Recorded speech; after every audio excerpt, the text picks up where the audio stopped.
The Soviet Union, in violation of every convention protecting the rights of a sovereign nation, has tried to impose its will on the people of Afghanistan. Despite the death and destruction brought by the Soviets, the Afghan struggle for freedom continues.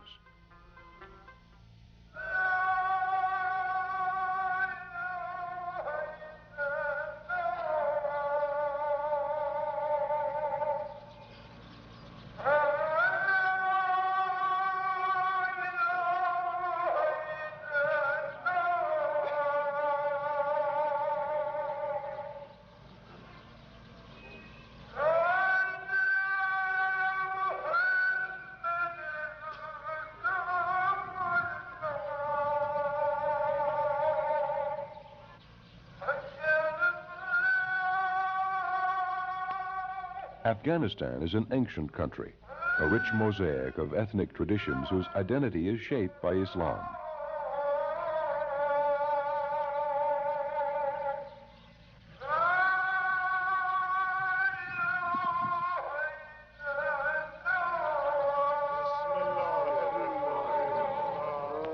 Geography has placed it at a crossroads of trade, and throughout the 19th century, it was the object of imperialist rivalries. Since modern times, Afghanistan has outlined a careful policy of non-alignment and has maintained peaceful relations with its neighbor to the north.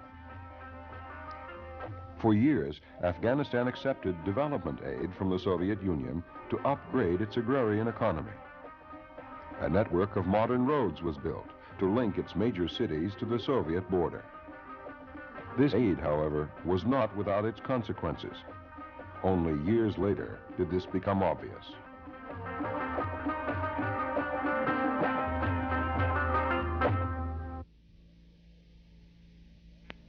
A former official in the Afghan government, who, like others in this report, cannot be identified in order to protect their family and friends, recalls the early days of Soviet aid to his country.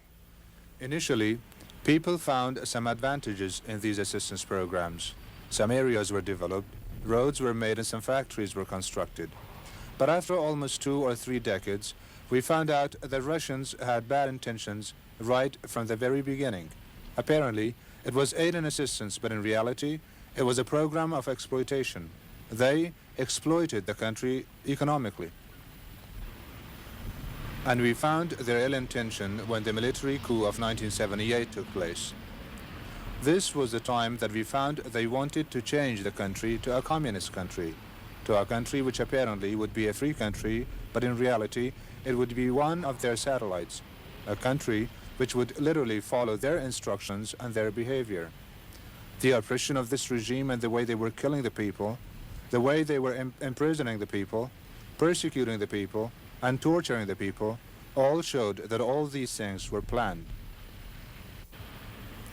As a result, people could not tolerate this, and resistance started in different parts. Resistance was local, and initially it was wiped out quickly by the government forces. But people did not give up, and they continued to resist. These resistance pockets grew, and finally they found it was too difficult for the government to cope with this. Recently, Radio Free Kabul has started broadcasting and provides once isolated resistance bands with news about the struggle against the Soviet invaders. One of the founders of this clandestine radio service is Vladimir Bukovsky, Soviet emigre and essayist, who has followed closely recent events in both his country and Afghanistan. What actually happened with the Afghanistan and the Soviet involvement there is very typical of the Soviet pattern of international relations. No matter how friendly is the neighboring country, they still work internally, subverting it, placing more support at one part of political spectrum to the disadvantage of another spectrum. They can't help it. That the usual way. I mean, they're committed to support so-called progressive forces, the forces of liberation. But then the next thing happens. It appears that this particular political group is not popular in their own country. And the only way to keep it in power is by a very strong support supply of the external forces from the Soviet Union. When it looked as though the communist government of President Amin might prove unreliable or be deposed, the Soviets moved. In late December 1979, in their greatest show of force since the Soviet invasion of Czechoslovakia, they airlifted thousands of soldiers into the Kabul area and moved tens of thousands more overland across the border into northern Afghanistan.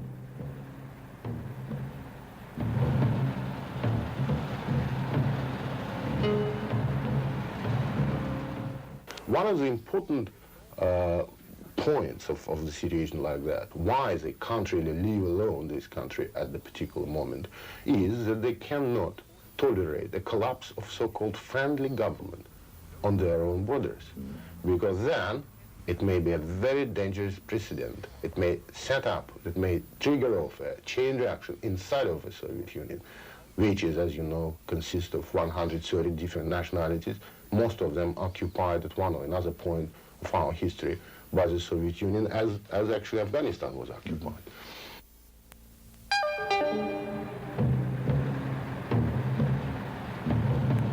4 days after the Soviet invasion began, a radio message, supposedly from Radio Kabul, but actually from Radio Tashkent in the Soviet Union, announced that Hafizullah Amin had been sentenced to death and that Babrak Karmal, then actually in the Soviet Union, had been unanimously elected as the new president.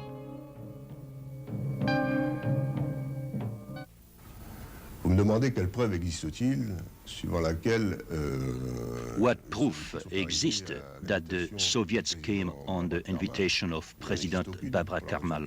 There is none, for the simple reason that Babrak arrived with the Soviets. I mean, Babrak Karmal was not in Kabul, in Afghanistan, when the Soviets invaded on December 27. They brought him with themselves to Kabul. He was brought the very next day after Amin's assassination. Right after that, and within the next hour practically, the airlift between the Soviet Union and Afghanistan start to intensify. So there is no evidence that Babrak called for help, since he was brought, I repeat, brought by the Soviets themselves. The Russian invasion of Afghanistan had big impact on the attitude of the developing countries in Third World against Russia. And for years, they were preaching that they were supporting developing countries, supporting them to maintain their freedom, and they just want to help them. But when they invaded Afghanistan, people found that Russia is not a reliable friend. It is difficult to rely on Russians. The same way they invaded Afghanistan, they could invade their country also. The world simply could not stand by and permit the Soviet Union to commit this act of aggression with impunity. 50 nations petitioned the United Nations to condemn the USSR and to demand the immediate withdrawal of all Soviet troops from Afghanistan. Actually, the Soviet invasion does not represent anything but imperialist expansion, aimed at establishing and consolidating a communist rule against the will of the peaceful Muslim Afghan people. No words, therefore, which I shall say today can fully convey the deep sense of disappointment and disillusion which the government and people of Nigeria felt when they heard the news of Soviet armed intervention in Afghanistan, a third world developing non-aligned country which posed no immediate threat to the peace and security of the Soviet Union.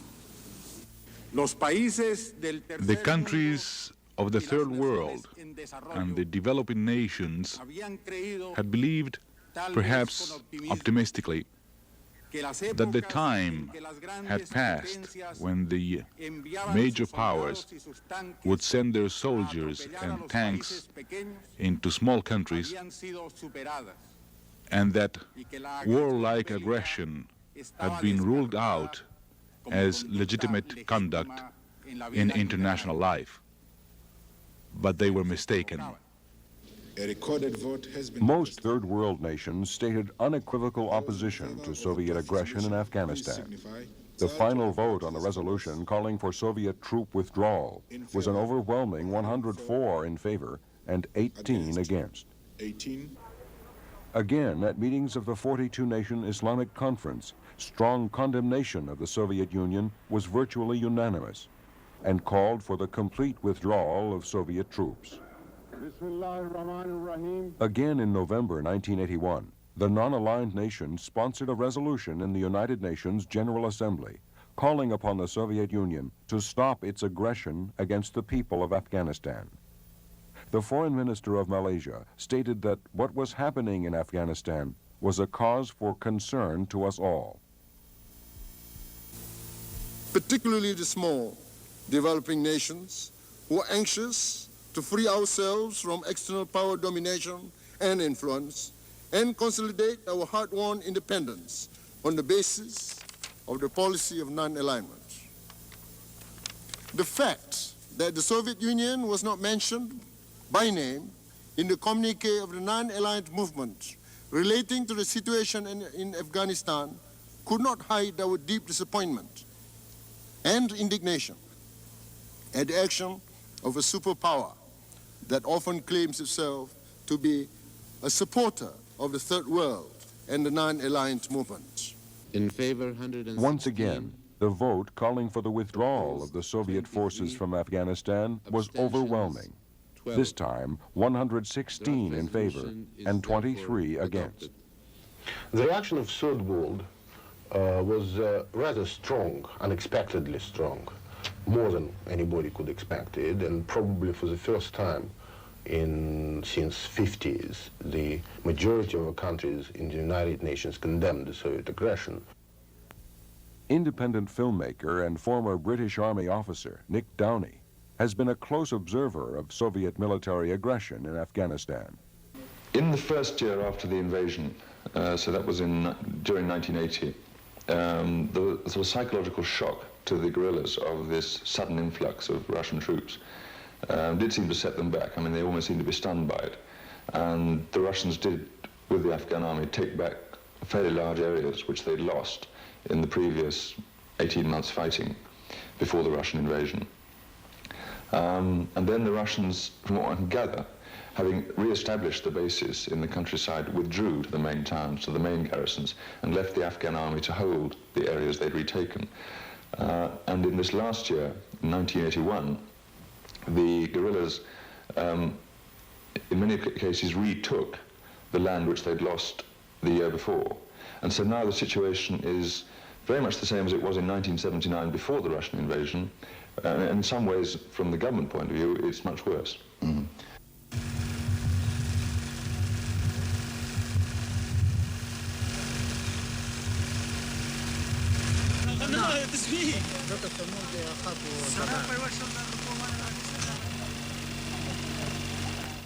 Michael Berry, a representative of the International Federation for Human Rights, a Paris-based lawyers organization, has spent almost 10 years in Afghanistan. Apparently, the Soviets had felt that simply bringing in their tanks into the country would be enough to terrorize the population into submission. And seeing that this was not the case, they launched a total war attack. There was a wave of helicopter fire. Parachute troops were landed on the houses. Parachute troops went into the houses and simply shot everybody in them, forcing the population either to run away or die on the spot.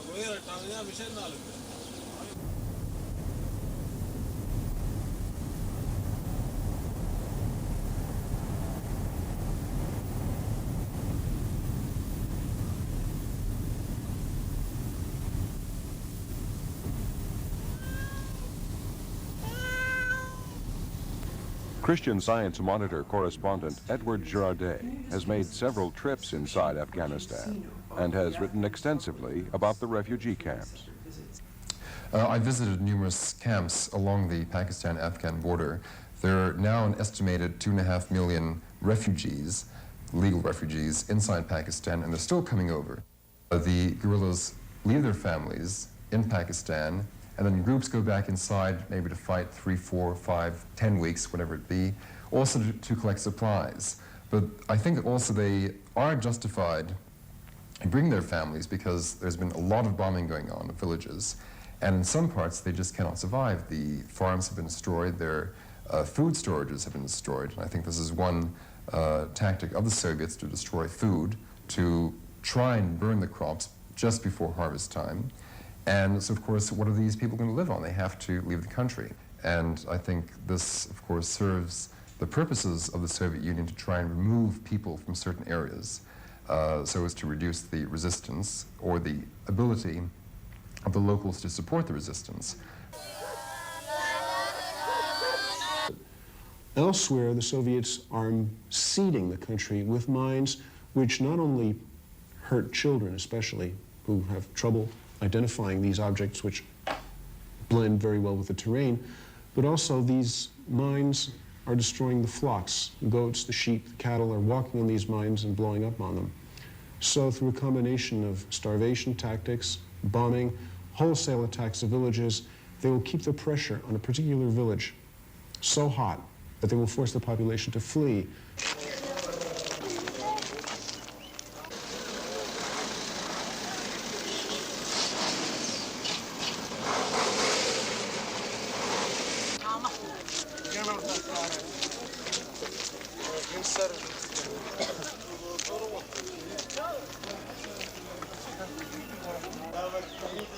Recognized authority and author on resistance movements around the world, Professor Gérard Chaleon.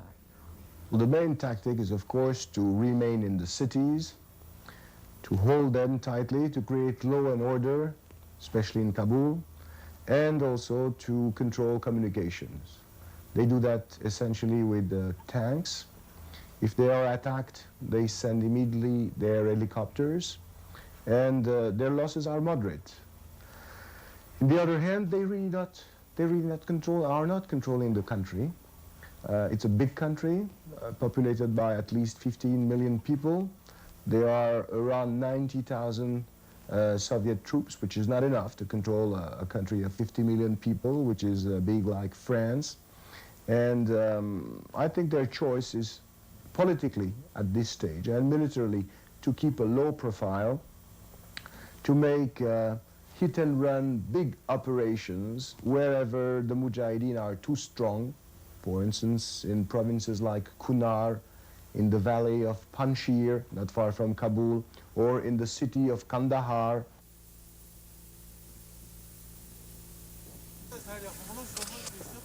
Regarde, ça tire par là.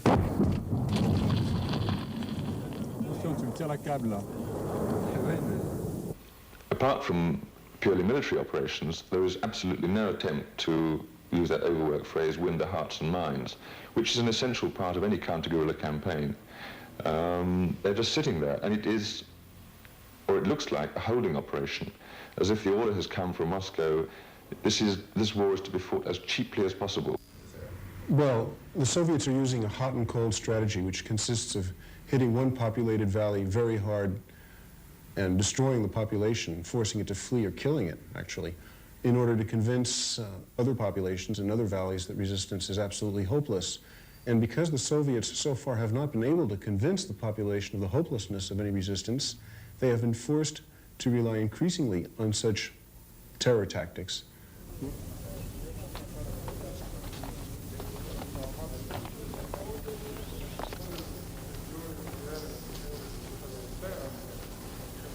An entire country has risen, I mean, almost as a man, against the invader. And that is almost unique in a guerrilla situation. I mean, normally it's a tiny percentage of the population who are doing the fighting, supported by a comparative minority amongst the civil population. Whereas in Afghanistan, you have 17 to 20 million, whatever the population is, no one quite knows, 17 to 20 million people have risen as one group. The fact that they're not organized is what holds them back. Were they organized, were they disciplined and trained, no power on earth could hold them down. In the valley of Panjshir, there is some organization going on. There are small units, better organized, more efficient as far as insurgency is concerned, better disciplined, something which is not that easy with Afghans, who are traditional warriors. And this is changing.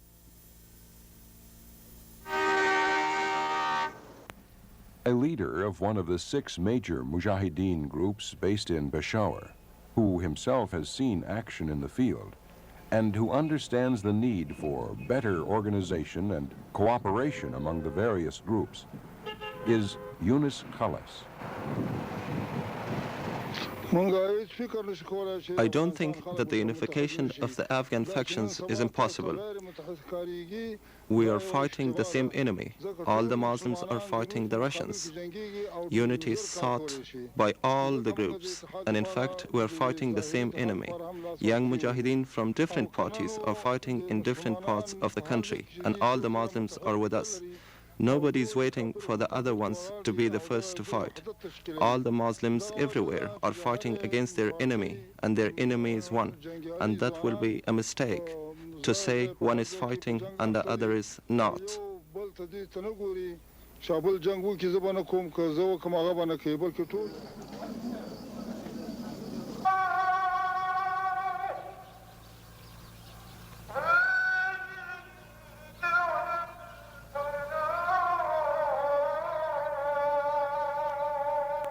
To most Afghans, to be a communist is to be against Islam.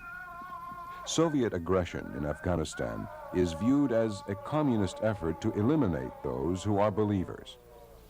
What is obvious to any observer is that an Afghan's faith is intricately bound up in his identity.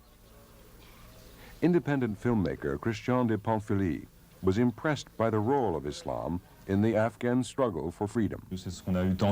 We have often heard about their religious fanaticism. In fact, their faith is necessary. I believe it is an indispensable drive to their resistance. But there isn't just this fuel for their resistance. They are also fighting for the respect of their particular lifestyle. So the struggle for their religion is also a nationalist struggle. For a long time, we did not understand that the Russians had invaded our country. They wanted to make us communists. Thank God we are Muslims. We are following God's path. We do not want communism in Afghanistan. We want a true Islamic Republic in Afghanistan.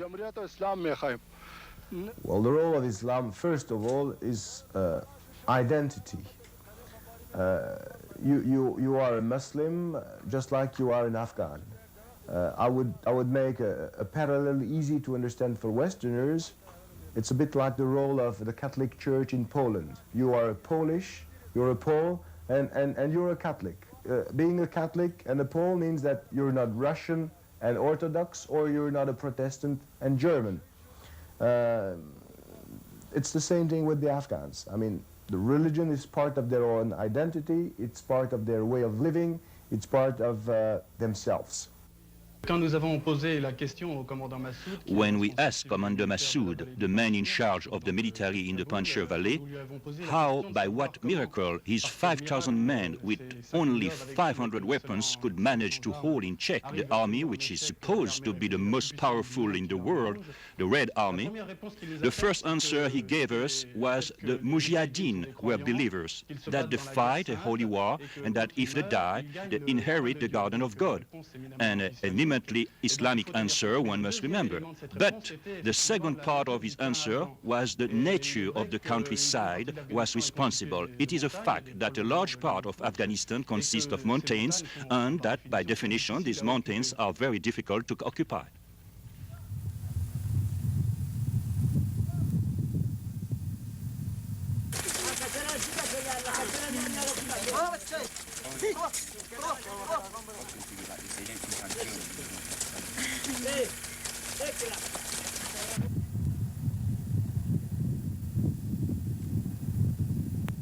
Since the Soviet invasion, many of Europe's leading television correspondents have made several trips to Afghanistan to document the struggle for freedom. Mino D'Amato of Italian television. E quello che mi colpì moltissimo in questo primo viaggio, And what struck me very much during my first trip was, above all, the extreme poverty of means On one hand, they had great determination, and on the other hand, their extreme poverty of means. They were all equipped with old Enfield guns of the 19th century, and there were really very few Kalashnikov machine guns, maybe one gun for every 50 guerrillas. 2 years later, and after 6 trips, I found in the Afghans the same determination that I had found during my first encounter. But there was also a greater sense of responsibility, a greater sense of political responsibility.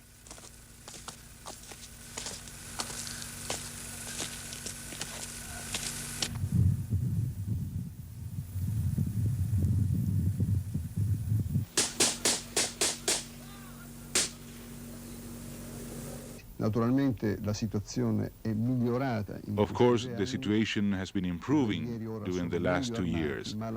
The freedom fighters are very equipped, but the fight is still uneven.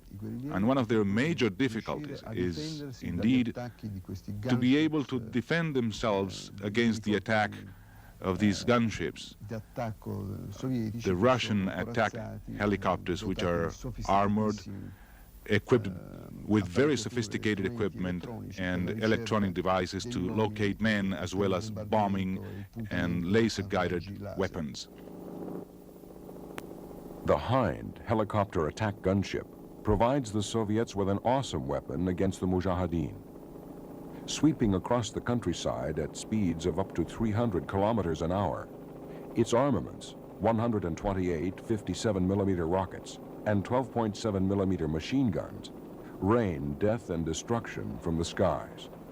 Another television correspondent who has filmed several military operations in this war is French television's Jean Bertolino. Les armes que possèdent les Afghans ne proviennent. The weapons used by the Afghans do not come from the States nor from China, for the most part. Most of the weapons held by the Mujahideen, that is to say the Afghan freedom fighters, are weapons which were garnered in the course of operations.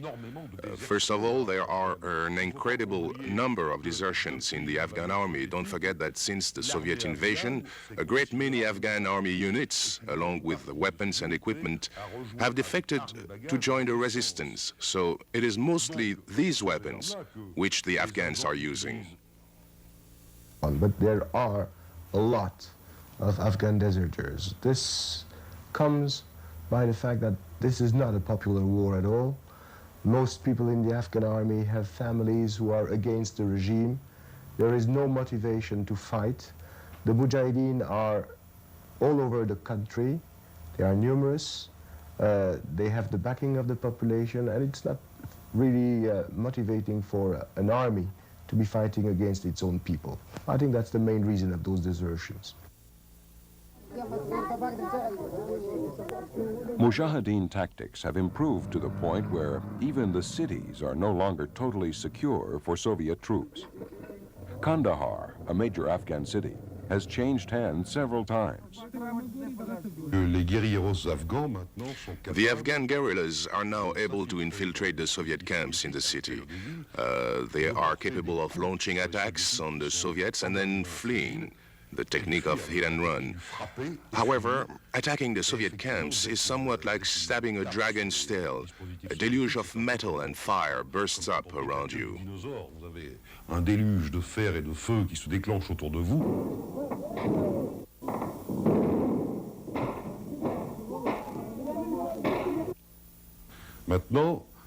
Now you find small, well-armed commando units which have gotten used to Soviet methods of warfare and know how to counter them.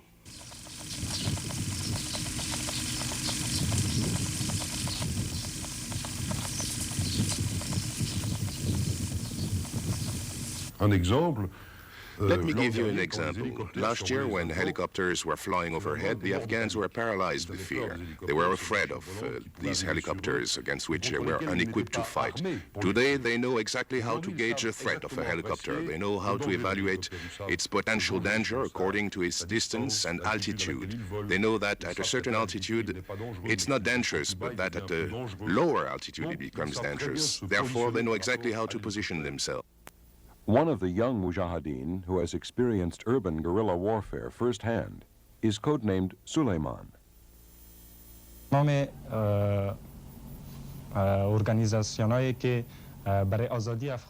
the organizations which are fighting for the freedom of Afghanistan have well-organized resistance activities within Kabul. The objective of all these activities is to assassinate the Russian officers and members of the Communist Party of Afghanistan. That is to say, members of the Khalq and Parcham factions, and to eliminate all those who work against the people of Afghanistan.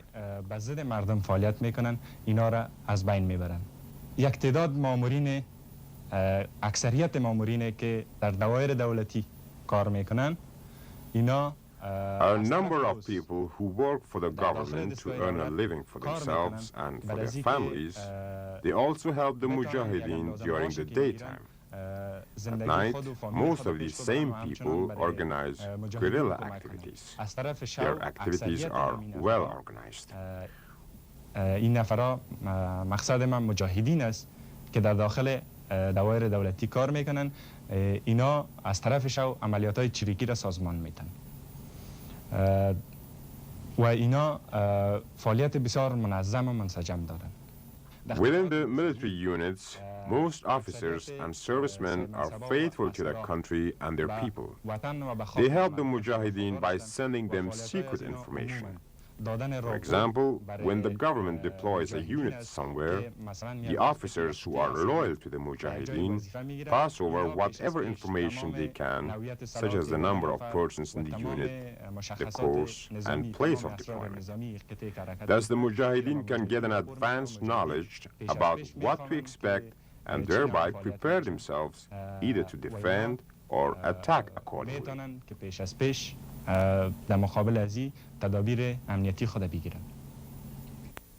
For the Soviet troops, explanations of their mission in Afghanistan are minimal and often confusing to the young recruits. You understand that one of the important points of the Soviet invasion of Soviet troops anywhere, is the lie of propagandas, of their propaganda. Right now, as we know from the prisoners of war in Afghanistan and from other sources, all the soldiers who sent to Afghanistan, in fact, don't know why they're sent over there. Few Soviet soldiers are taken prisoner by the Mujahideen. These two were captured by the Hezb-i Islami of Gulbuddin. Yura Povranitsyn, a chemical scout analyst, was captured a month after he arrived in Afghanistan. Recently, a freelance journalist was able to interview Yura and his countryman, Muhammad Kuli, a Soviet Turkoman from a collective farm in the village of Bashir. Soviet soldiers think that they are liberating Afghanistan from possible Chinese invaders. We came to Afghanistan. The officers told us that we were sent by the Soviet government to Afghanistan to protect it from Chinese and American soldiers. As much as I have been around Afghanistan, as long as I have been here, I haven't met a single Chinese or American soldier. The main thing is that this war is senseless. They should withdraw the army from Afghanistan.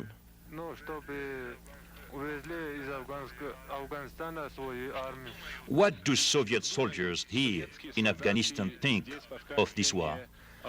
Well, each thinks differently. One thinks that this is a senseless war, another supports it. But in reality, it is a senseless war. The Russian soldier has become a barbarian here. He becomes more and more brutal. Some soldiers, especially those who go on reconnaissance, they rob homes, kill women, children, and rape them. Yes, there was a case when soldiers went into a house, killed the father, an old man, killed the old mother, and raped a 13-year-old girl, and then killed her so that she wouldn't tell anyone. چون شما خودتان خبر دارین که حکومت دست نشانده شوروی در افغانستان به صورت یک گودی و بازیچه است. You are aware that the government in Kabul is first a puppet and toy of the Soviet Union. Therefore, all the actions performed within Kabul or Afghanistan are wholly directed by the KGB. But whatever they do, such as destroying, burning, killing, looting of the houses and villages in the countryside, they put the blame on the Mujahideen. In Kabul, the Afghan Secret Service and security police usually keep 15 or 20 Afghans under very severe inhuman conditions in small rooms, and they torture them by electric shocks, beatings, etc. It is difficult for me to describe all of what they do, and it would be hard for others to listen to such acts of savagery. For example, I know an Afghan compatriot who worked very hard for freedom of his beloved country. He was caught by the Afghan and Soviet officers, and they gave him so many electric shocks that half of his body was paralyzed. آزادی افغانستان مبارزه میکرد. این به دست روسا و به دست مزدورای داخلی از این افتادک و این را از بس که برق دادن و شکنجه دادن یک دست و یک پای از این فلج شده. Ordinary people are very much strongly opposing to this war, much more than I expected, for example. And now I can understand why, I can assess why, because the majority of people realize that there is no whatsoever the national interest in Afghanistan for us. There are no the interests of that type. Moreover, the war is total waste. It costs us dearly, both in terms of resources and in terms of human lives. And there is no sense in this war whatsoever. That's absolutely general feeling in the country. There are several examples of open political outbursts of feelings in Central Asia, in Kazakhstan last year, in some other areas against this war.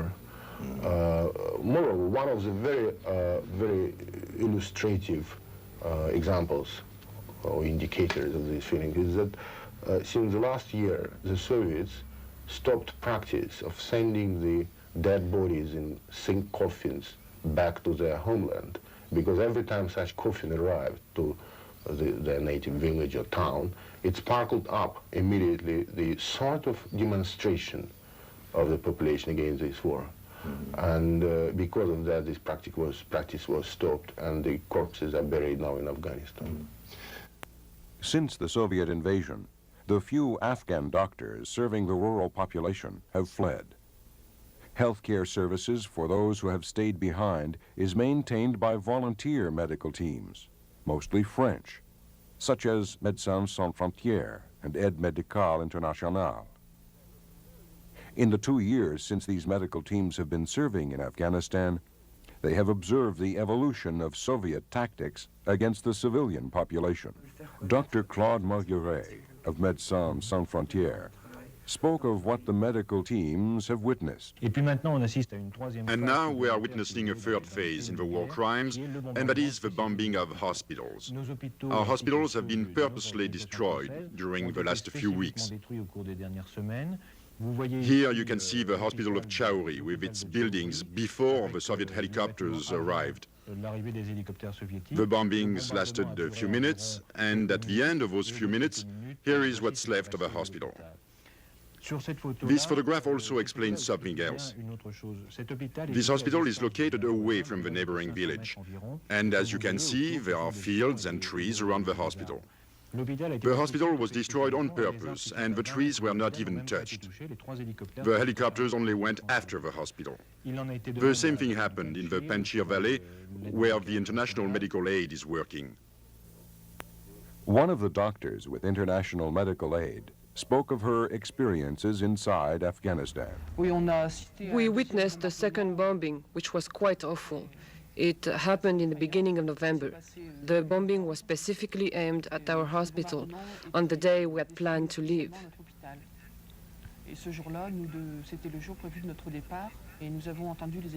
We heard the helicopters making a first pass over the hospital and the village.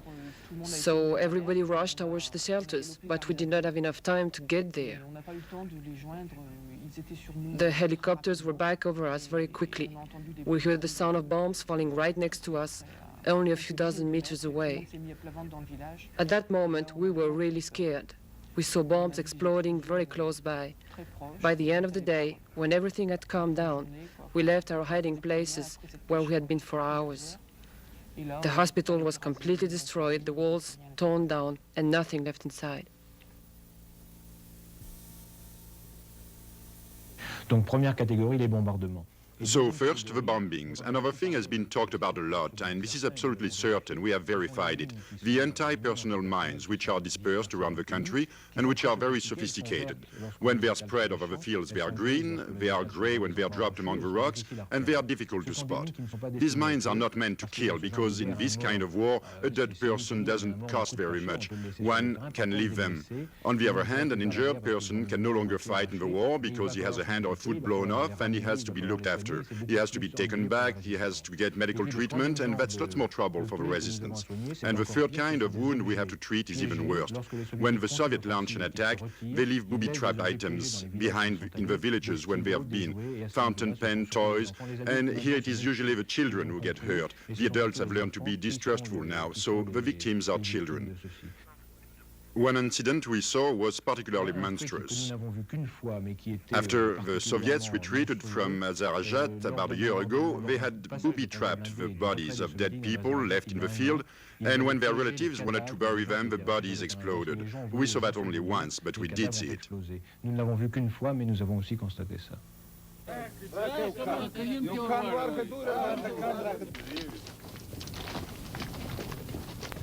The medical teams endure the same harsh living conditions as the Mujahideen as they climb through steep mountain gorges seeded with anti-personnel mines. In such an environment, the doctors must respond as best they can to whatever emergency.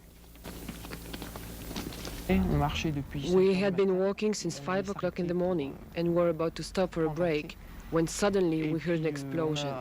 We all ran and hid behind the rocks, thinking it was a helicopter raid. And then there was just silence.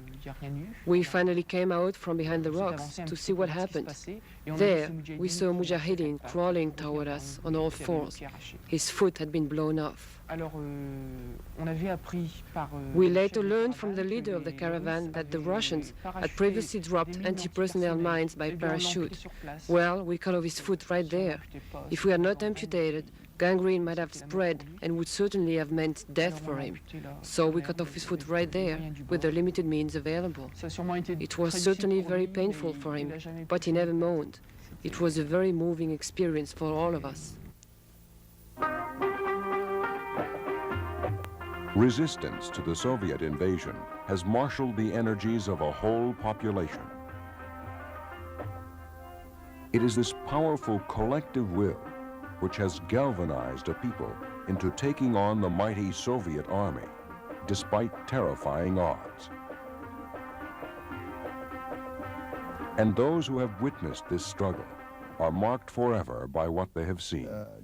As far as I could ascertain, the Afghans are definitely convinced that as long as there is just one Russian invader on the Afghan soil, and as long as there is just one free Afghan, there will be no peace in Afghanistan. The price we have to pay for the freedom of one's land is to fight and die on the field. It is clear to everybody all over the world that the Afghan people, like others, love their freedom. They live free and they die free. Until now, they have preserved the freedom of Afghanistan with the price of their own blood, just as their fathers did and their sons will do. And I am sure that the Afghan people will regain their freedom and will be a free nation once again. It is an Afghan tradition to fight against any kind of invaders. Right now, they are the Soviets. The reaction against them shows that the Soviets are not bringing them progress. The Soviet argument is, we are coming to free these people from feudalism. But what does this mean? Can one come to free a people with sophisticated combat helicopters, with tanks, with cannons? by bombing villages, killing children, killing old people, killing the innocent? I mean, what kind of liberation are the Soviets bringing to Afghanistan? Well, the Russians invade Afghanistan. I believe it affects all of us now and in the future. We cannot close our eyes to a people who are losing their own country. It is so unfair. I feel personally concerned about Afghanistan now that I've lived there, and I think that we all share a certain responsibility when we come back from there, particularly since these people count on us enormously, and especially because they feel so isolated. I believe we should feel responsible for them.